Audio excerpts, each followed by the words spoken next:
الشيطان لكما عدو مبين وَلَقَدْ صَدَّقَ عَلَيْهِمْ إِبْلِيسُ ظَنَّهُ فَاتَّبَعُوهُ إِلَّا فَرِيقًا مِّنَ الْمُؤْمِنِينَ وَمَا كَانَ لَهُ عَلَيْهِمْ مِّن سُلْطَانٍ إِلَّا لِنَعْلَمَ مَن يُؤْمِنُ بِالْآخِرَةِ مِمَّنْ هُوَ مِنْهَا فِي شَكٍّ وَرَبُّكَ عَلَى كُلِّ شَيْءٍ حَفِيظٌ۔ ابلیس نے اپنا گمان پورا کر دکھایا سوائے مومنوں کی پاکباز جماعت کے، اور لوگ اس کے مطیع بن گئے، حالانکہ شیطان کی کچھ حکومت ان پر نہ تھی، مگر ہاں ہم صحیح طور سے ایمان رکھنے والوں کو اور شکی لوگوں کو الگ الگ کر دینا چاہتے تھے۔ تیرا رب ہر چیز کا حافظ ہے۔ ابلیس کو جنت سے نکالنے کے بعد اللہ تعالیٰ نے حضرت آدم علیہ السلام اور حوا علیہ السلام کو جنت میں داخل کر دیا، لیکن ان کے امتحان کے لیے ایک درخت کے پاس جانے سے منع کر دیا۔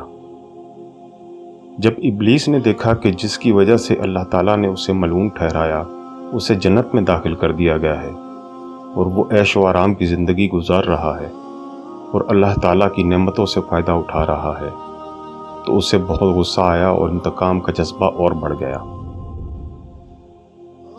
ابلیس نے فیصلہ کر لیا کہ کسی بھی طرح وہ آدم علیہ السلام کو ضرور بہکائے گا اور انہیں جنت سے ضرور نکلوائے گا۔ انسان کی فطرت ہے کہ جب اسے کسی کام سے روکا جائے تو اسے جستجو ہوتی ہے کہ ایسا کیوں کیا گیا۔ انسان کی اسی کمزوری کا ابلیس نے فائدہ اٹھایا اور حضرت آدم علیہ السلام کو بہکانے لگا کہ جس درخت سے تمہیں اللہ تعالیٰ نے منع فرمایا ہے اس میں تمہارے لیے بہت بڑا فائدہ ہے، اور اسے کھا کر تم ہمیشہ کی زندگی حاصل کر لو گے۔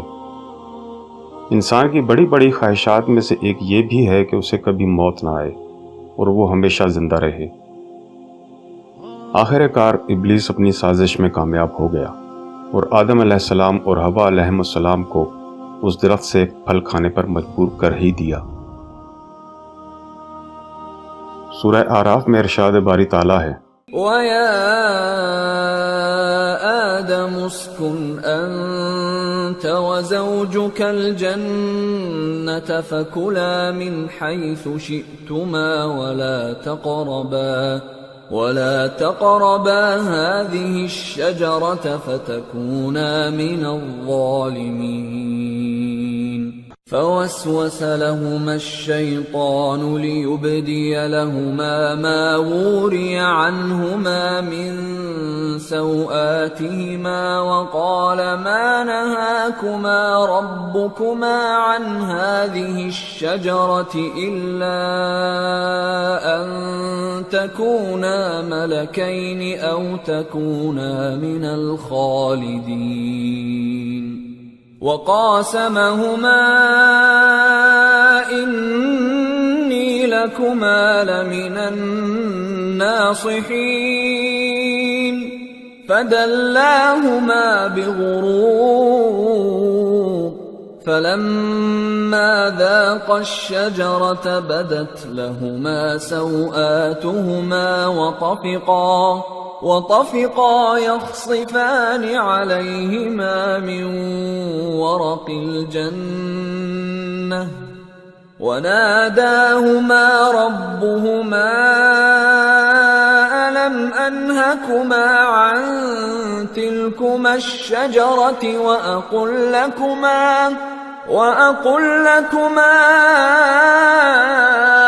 إن الشيطان لكما عدو مبين۔ اور ہم نے آدم سے کہا کہ تم اور تمہاری بیوی بہشت میں رہو اور جہاں سے چاہو اور جو چاہو نوش جان کرو، مگر اس درخت کے پاس نہ جاؤ ورنہ گنہگار ہو جاؤ گے۔ تو شیطان دونوں کو بہکانے لگا تاکہ ان کی سطر کی چیزیں جو ان سے پوشیدہ تھی کھول دے، اور کہنے لگا کہ تم کو تمہارے پروردگار نے اس درخت سے صرف اس لیے منع کیا ہے کہ تم فرشتے نہ بن جاؤ یا ہمیشہ جیتے نہ رہو۔ اور ان سے قسم کھا کر کہا کہ میں تمہارا خیر خواہ ہوں۔ غرض مردود نے ان کو دھوکہ دے کر ان کو معصیت کی طرف کھینچ ہی لیا۔ جب انہوں نے اس درخت کے پھل کو کھا لیا تو ان کی سطر کی چیزیں کھل گئیں اور وہ بہشت کے درختوں کے پتے توڑ توڑ کر اپنے اوپر چپکانے لگے اور سطر چھپانے لگے۔ تب ان کے پروردگار نے ان کو پکارا کہ کیا میں نے تم کو اس درخت کے پاس جانے سے منع نہیں کیا تھا اور جتا نہیں دیا تھا کہ شیطان تمہارا کھلا دشمن ہے؟ ابلیس اور آدم علیہ السلام میں فرق کرنے والی چیز شرمندگی، پچھتاوا، غلطی کو تسلیم کرنا اور معافی مانگنا تھا۔ ابلیس سے غلطی ہوئی، وہ اپنی غلطی پر اڑ گیا اور گستاخی پر اتر آیا، جبکہ آدم علیہ السلام نے اپنے رب کے سامنے شرمندگی کا اظہار کیا، اپنی غلطی کو تسلیم کیا اور معافی مانگی۔ معافی مانگنے پر اللہ تعالیٰ نے آدم علیہ السلام اور حوا علیہ السلام کو معاف تو کر دیا، لیکن ان دونوں کو بھی جنت سے نکال کر زمین پر ایک خاص مدت تک کے لیے بھیج دیا تاکہ اولاد آدم کو آزمایا جائے اور نیک و بد کو الگ الگ کر دیا جائے۔ قالا ربنا ظلمنا انفسنا وان لم تغفر لنا وترحمنا لنكونن من الخاسرين قال اهبطوا بعضكم لبعض عدو وَلَكُمْ فِي الْأَرْضِ مُسْتَقَرٌّ وَمَتَاعٌ إِلَىٰ حِينٍ۔ دونوں عرض کرنے لگے کہ پروردگار، ہم نے اپنی جانوں پر ظلم کیا، اور اگر تو ہمیں نہیں بخشے گا اور ہم پر رحم نہیں کرے گا تو ہم تباہ ہو جائیں گے۔ اللہ نے فرمایا، تم سب بہشت سے اتر جاؤ، اب سے تم ایک دوسرے کے دشمن ہو، اور تمہارے لیے ایک خاص وقت تک زمین پر ٹھکانہ اور زندگی کا سامان کر دیا گیا ہے۔ ابلیس نے حضرت آدم علیہ السلام کو جنت سے تو نکلوا دیا،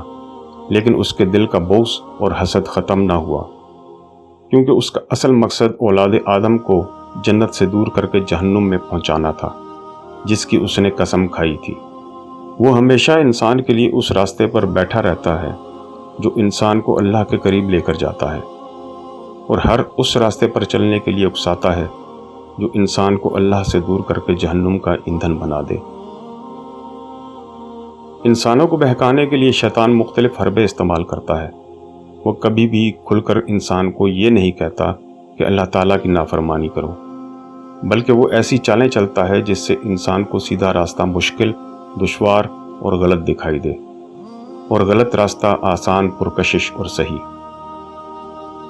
شیطان انسان کو اس کی آخری سانس تک بہکانے کی کوشش کرتا ہے، اور یہ سلسلہ قیامت تک جاری رہے گا، کیونکہ جسے اللہ تعالیٰ نے انسان کا سب سے بڑا دشمن کہا ہو، وہ کسی صورت انسانوں کا خیر خواہ نہیں ہو سکتا۔ شیطان کے ساتھ دشمنی کی ابتدا انسان نے نہیں بلکہ شیطان نے کی، اور قسم کھائی کہ میں انسان کو بہکاتا رہوں گا، جیسا کہ قرآن حکیم میں ارشاد ہے، قال فبعزتك لأغوينهم أجمعين۔ کہنے لگا کہ مجھے تیری عزت کی قسم، میں ان سب کو بہکاتا رہوں گا۔ انسانوں کو بہکانے کے لیے ابلیس جو حربے استعمال کرتا ہے، ان میں سے ایک یہ کہ وہ گناہ اور برائی کی باتوں کو مزین کر کے دکھاتا ہے، اور یہی حربہ اس نے حضرت آدم علیہ السلام کو بہکانے کے لیے بھی استعمال کیا تھا۔ اس نے کہا کہ پروردگار، جیسا تو نے مجھے راستے سے الگ کیا ہے، میں بھی زمین میں لوگوں کے لیے گناہوں کو آراستہ کر دکھاؤں گا اور سب کو بہکاؤں گا۔ شیطان برائی کی باتوں میں ایسی باتیں شامل کرتا ہے کہ وہ بظاہر انسان کو نیکی کے کام دکھائی دیتے ہیں، یا اس کے دل میں یہ بات بٹھا دیتا ہے کہ اس کام کے کرنے سے کوئی گناہ نہیں، یا وہ ایسی سوچ پیدا کرتا ہے کہ انسان اس برائی کے لیے جواز تلاش کرنے لگتا ہے۔ وہ انسان کے سامنے جھوٹ کو سچ اور سچ کو جھوٹ بنا کر پیش کرتا ہے۔ ایک اور حربہ جو شیطان انسان کو بہکانے کے لیے استعمال کرتا ہے، وہ نیکی کے کاموں میں سستی دکھانا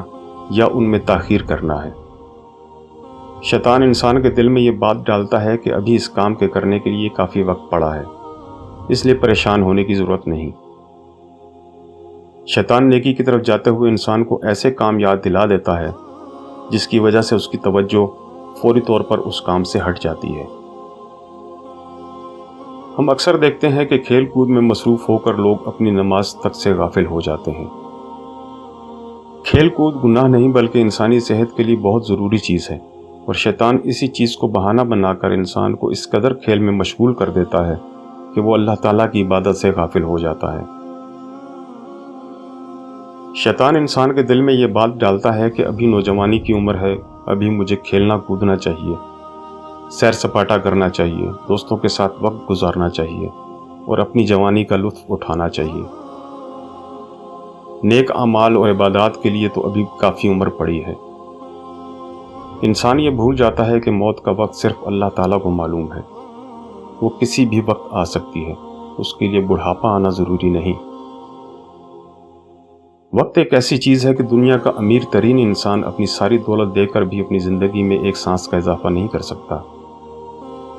اس کے لیے جو وقت اللہ تعالیٰ نے مقرر کر دیا ہے، اسی وقت اس کی روح اس کے جسم کو چھوڑ جاتی ہے۔ ہمیں پتہ ہی نہیں چلتا اور موت سر پر آ کھڑی ہوتی ہے۔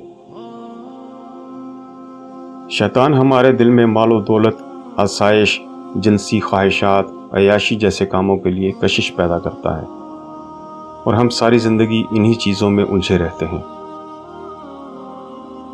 ابلیس کو اللہ تعالیٰ نے اولاد آدم کے امتحان کے لیے قیامت تک کی زندگی عطا فرمائی ہے۔ اس کے علاوہ اس کو کچھ ایسی چیزیں بھی عطا کی ہیں جو اس کی مددگار ہیں۔ شیطان صرف جنات میں ہی نہیں بلکہ انسانوں میں بھی پائے جاتے ہیں، جو بڑے شیطان یعنی ابلیس کے مددگار ہیں، جیسا کہ سورہ ناس میں ہے، الذي يوسوس في صدور الناس من الجنة والناس، جو لوگوں کے سینوں میں وسوسے ڈالتا ہے، خواہ وہ جن میں سے ہو یا انسان میں سے۔ اور سورہ انعام میں ارشاد باری تعالیٰ ہے، وَكَذَلِكَ جَعَلْنَا لِكُلِّ نَبِيٍّ عَدُوًّا شَيَاطِينَ الْإِنسِ وَالْجِنِّ يُوحِي بَعْضُهُمْ إِلَى بَعْضٍ زُخْرُفَ الْقَوْلِ غُرُورًا وَلَوْ شَاءَ رَبُّكَ مَا فَعَلُوهُ فَذَرْهُمْ وَمَا يَفْتَرُونَ۔ اور اسی طرح ہم نے ہر نبی کے دشمن بہت سے شیطان پیدا کیے تھے، کچھ آدمی اور کچھ جن، جن میں سے بعضوں کو چکنی چپڑی باتوں کا وسوسہ ڈالتے رہتے تھے تاکہ ان کو دھوکہ میں ڈال دیں، اور اگر اللہ تعالیٰ چاہتا تو یہ ایسا کام نہ کر سکتے۔ سو ان لوگوں کو اور جو کچھ یہ افترا پردازی کر رہے ہیں اس کو آپ رہنے دیجیے۔ انسانوں میں جو شیاطین پائے جاتے ہیں وہ بہت ہی خطرناک ہیں، کیونکہ ہم انہیں انسان کے روپ میں دیکھ کر ان پر کافی بھروسہ کرتے ہیں اور سمجھتے ہیں کہ کچھ بھی ہو انسانیت کے ناطے یہ ہم سے اس حد تک دشمنی نہیں کریں گے جیسی ابلیس کرتا ہے، اور یہیں پر ہم غلطی کر جاتے ہیں اور ان شیطانوں کے جال میں پھنس جاتے ہیں۔ آپ نے اکثر دیکھا ہوگا کچھ لوگ انسان کو برائی کی دعوت دیتے ہیں، کبھی وہ کسی دوست کی شکل میں انسان کو شراب کی دعوت دیتے ہیں، کبھی مال ناحق کھانے اور جائز بنانے کے طریقے بتاتے ہیں، کبھی جوئے کو انعامی اسکیم یا شرط کا نام دے کر اسے حلال بتانے کی کوشش کرتے ہیں، کبھی سود کے بارے میں شک ڈالتے ہیں کہ یہ جو بینک میں پیسہ رکھ کر اس پر زائد پیسہ لیا جا رہا ہے یہ سود نہیں بلکہ منافع ہے، کبھی بے لباسی کو جدید فیشن اور روشن خیالی کا نام دے کر فحاشی پھیلائی جاتی ہے، کبھی علم اور سائنس کے نام پر انسانی دماغ میں ایسے سوالات پیدا کیے جاتے ہیں جو انسان کو دھیرے دھیرے دین سے دور کر دیتے ہیں،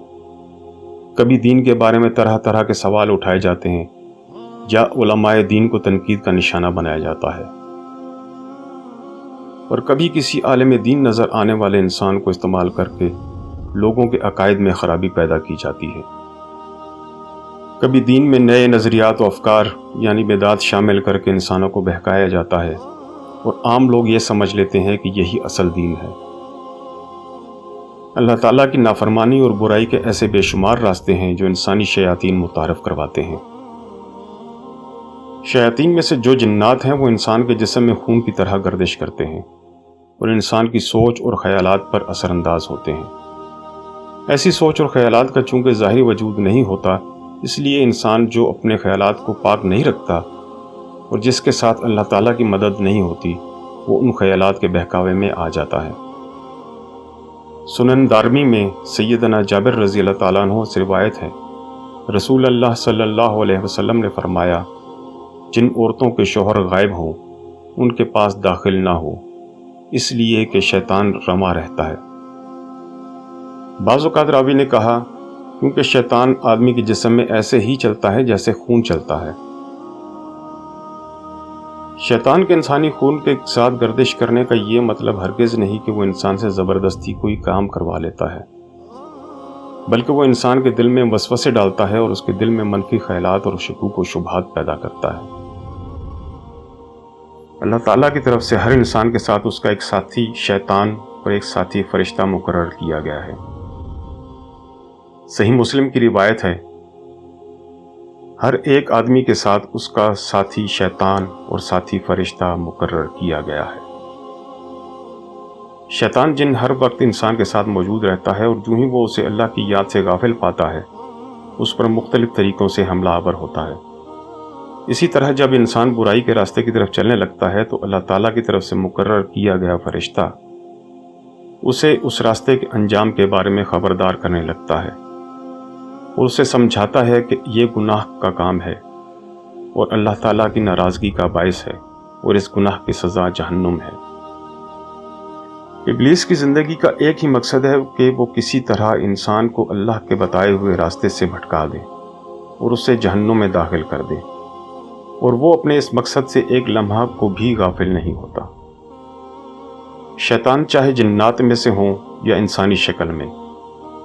ان کی طاقت اور اختیار صرف ان لوگوں پر کارگر ہوتے ہیں جو اللہ تعالیٰ اور اس کے رسول صلی اللہ علیہ وسلم کے بتائے ہوئے راستے کو چھوڑ دیتے ہیں۔ جو لوگ اپنے آپ کو اللہ تعالیٰ کے حوالے کر دیتے ہیں اور خلوص دل سے شیطان سے بچنے کے لیے اللہ کی مدد مانگتے رہتے ہیں،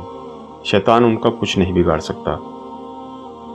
چونکہ یہ دنیا انسان کے لیے ایک امتحان ہے اور ابلیس کا مقصد انسان کو اس امتحان میں ناکام کرنا ہے، اس لیے وہ انسان کو ہر روز کسی نئے فتنے میں مبتلا کرنے کی کوشش کرتا رہتا ہے۔ اللہ تعالیٰ نے گناہوں سے آگاہی کے لیے ہمیں عقل اور علم عطا کیا۔ ہم ان دونوں کو استعمال کر کے اچھائی اور برائی میں فرق کر سکتے ہیں۔ ہم اپنے علم کو دنیا اور آخرت کی بھلائی کے لیے استعمال کر سکتے ہیں،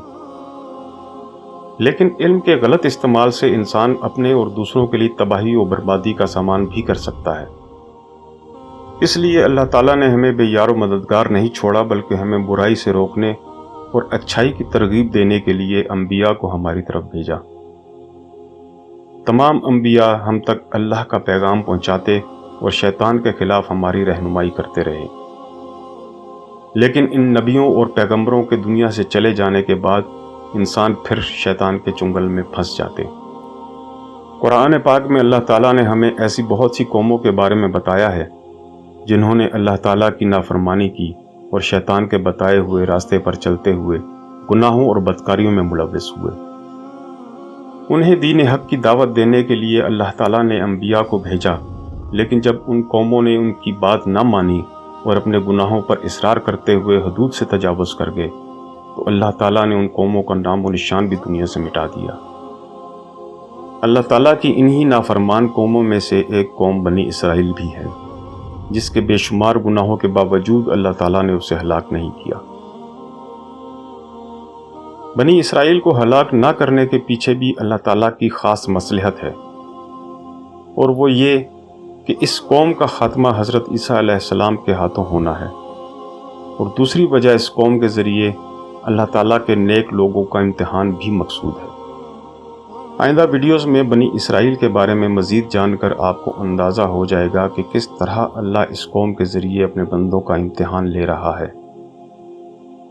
اور کس طرح یہ دنیا پر شیطان اور آنے والے فتنے دجال کے مددگار بنے ہوئے ہیں۔